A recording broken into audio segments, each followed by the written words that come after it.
Assalamualaikum, jumpa lagi dengan Bu Indah pada pelajaran fisika.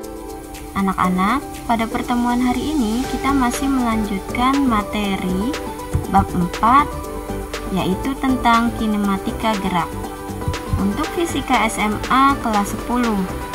Masihkah kalian ingat? Minggu lalu sudah Ibu bahas materi tentang gerak lurus, yaitu gerak suatu benda pada lintasan lurus. Kemudian gerak lurus dibagi menjadi dua. Yang pertama gerak lurus beraturan atau GLB, dan yang kedua gerak lurus berubah beraturan atau disingkat dengan GLBB. Nah, pada pertemuan minggu lalu kita sudah melakukan percobaan tentang gerak lurus beraturan. Pada pertemuan hari ini kita akan melakukan percobaan yaitu tentang GLBB. Nah, bagaimana percobaannya?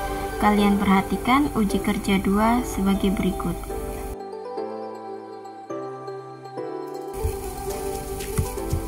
Uji kerja 2, tujuan percobaan ini adalah peserta didik memahami ciri-ciri benda yang mengalami gerak lurus berubah beraturan atau GLBB. Sedangkan alat dan bahan yang dibutuhkan, yang pertama meteran atau penggaris, yang kedua stopwatch. Bisa kalian gunakan stopwatch yang ada di handphone kalian masing-masing. Kemudian yang ketiga, kertas label yang telah diberi tulisan huruf O, P, dan Q. Cara kerjanya, yang pertama, tentukan kawasan untuk melakukan pengamatan. Yang kedua, mengukur panjang lintasan yang ditempuh atau disebut dengan jarak menggunakan meteran dan memberi tanda huruf O, P, dan Q dengan ketentuan seperti gambar berikut ini.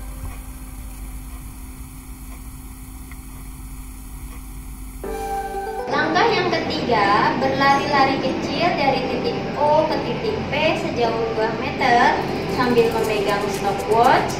Kemudian dilanjut langsung ke langkah keempat, berlari dari titik P ke titik Q sejauh 8 meter sambil memegang stopwatch untuk mengetahui waktu tempuh.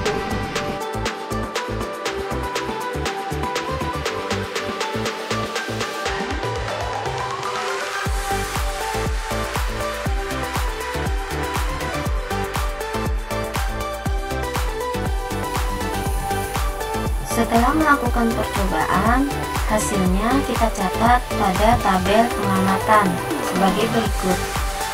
Untuk pengukuran yang pertama, yaitu dari lintasan O ke P, mula-mula berjarak 0 meter dengan waktu tempuh dimulai dari 0.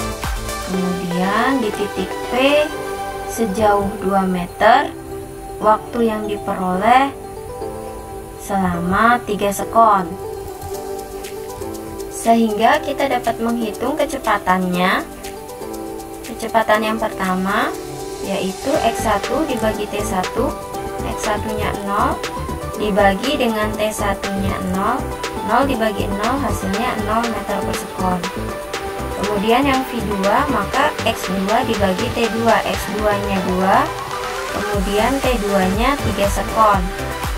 Maka hasilnya 2/3 meter per sekon. Kemudian percepatannya kita dapat hitung dengan lambang A.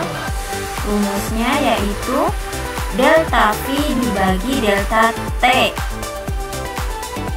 Dengan delta V yaitu V2 dikurang V1. Kemudian delta T adalah T2 dikurang T1. Kita masukkan V2 nya 2/3 dikurang V1 nya 0. Kemudian waktu T2 nya 3 dikurang T1 nya tadi diperoleh 0. 2/3 dikurang 0 hasilnya tetap 2/3. 3 dikurang 0 hasilnya 3.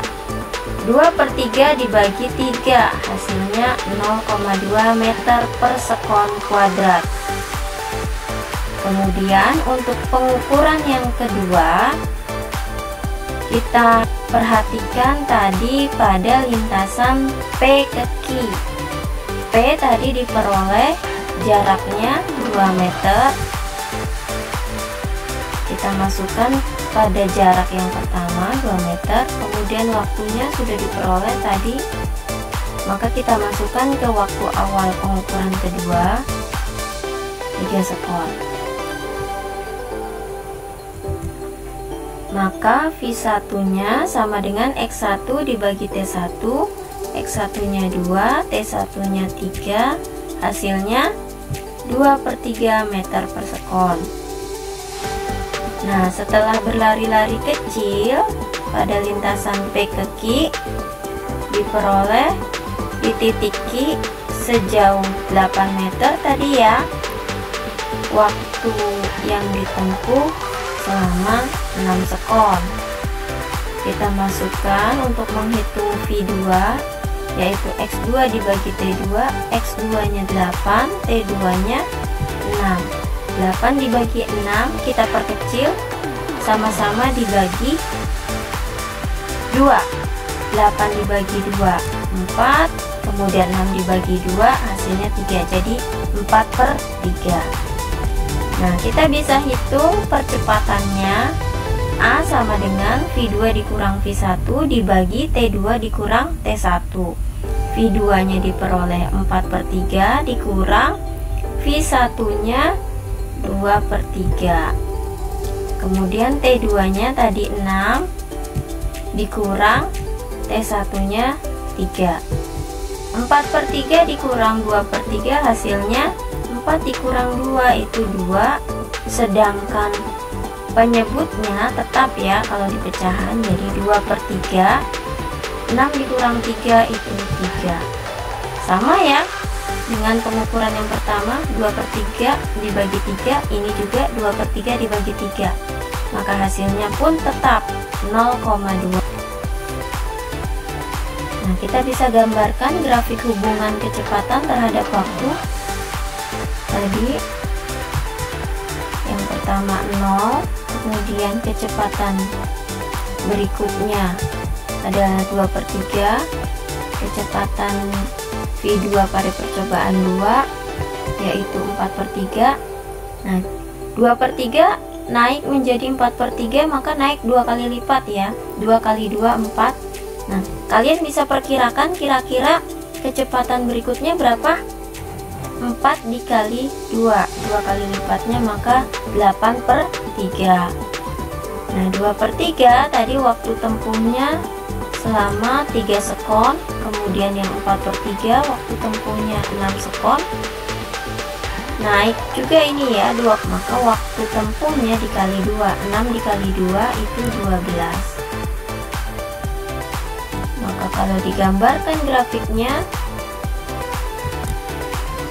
kita tarik garis lurus dihubungkan dari titik-titik yang ada ini.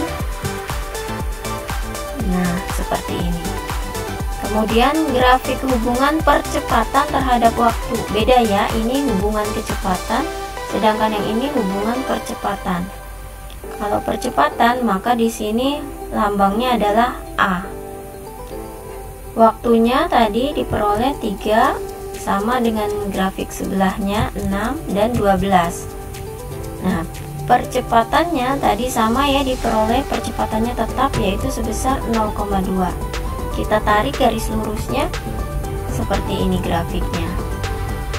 Maka kalian bisa tarik kesimpulan dari hasil pengamatan diperoleh bahwa gerak lurus berubah beraturan atau GLBB memiliki ciri-ciri. Yang pertama, bergerak pada lintasan apa? Yang kedua, bergerak dengan kecepatan bagaimana? Dan yang terakhir, ketiga, percepatan benda bagaimana? Silakan kalian isi pada lembar kerja masing-masing.